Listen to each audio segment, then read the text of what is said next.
back to Saltiness Isn't Bliss. Today I am featuring another batch of mini pies, so stick around while I make some peanut butter chocolate pudding pies. So I am going to use the exact same mini graham crust that I featured in the fruit pie video. I've actually got a large muffin pan here that I'm going to set my pie crusts in. The pudding I am making is this lovely, delicious box. I have not tried this yet, but of course everything about it looks and sounds delicious. And then I will be garnishing and topping my pies with these tasty little peanut butter chips that will just enhance and pull out that peanut butter flavor from the pudding. So the pudding box calls for 2 cups of milk to be mixed in with the pudding mix. We are going to substitute the milk with half and half. So half and half is just a great alternative. Much lower sodium content and much less salt in half and half. So I am going to swap that out. Then we're going to combine those two in the bowl, and we're going to use an electric mixer. If you don't have an electric mixer, you can always go with a whisk. And we want to mix that on low for 2 minutes.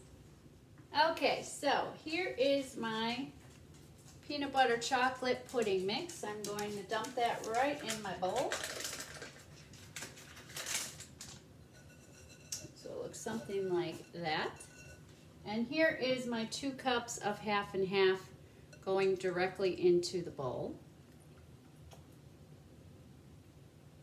I'm going to set that aside for just a moment. These are my graham crusts right in my muffin pan. So that's just kind of a great way to hold them in place so they're not sliding all around.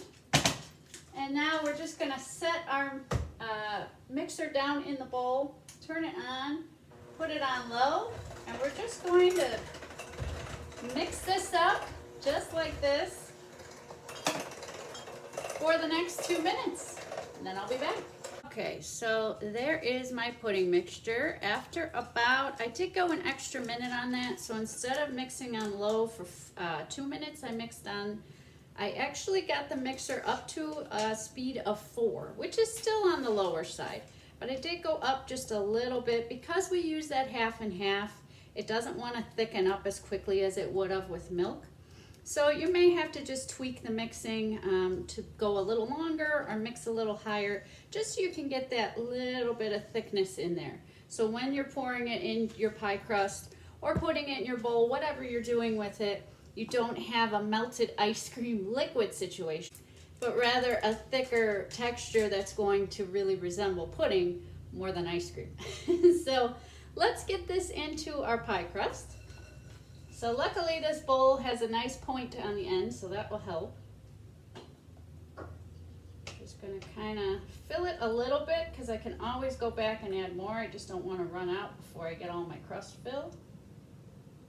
That's kind of filling in there nice. Okay, so now they are all filled, and I'm just going to use the top of this is a mini spatula, mini silicone spatula, to just kind of smooth the tops out as best I can and make sure that pudding mixture is kind of evenly down in my pie crust. Refrigeration is great because it will help them to firm up and it will make them nice and cold, which who doesn't love cold pudding, right?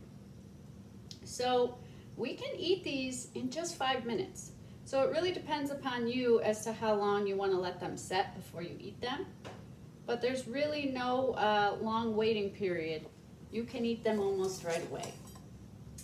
So let's put that aside. There they are. There's my peanut butter chips pouring out on the counter. Blooper. So let's just put a few on the top and repeat those steps all around.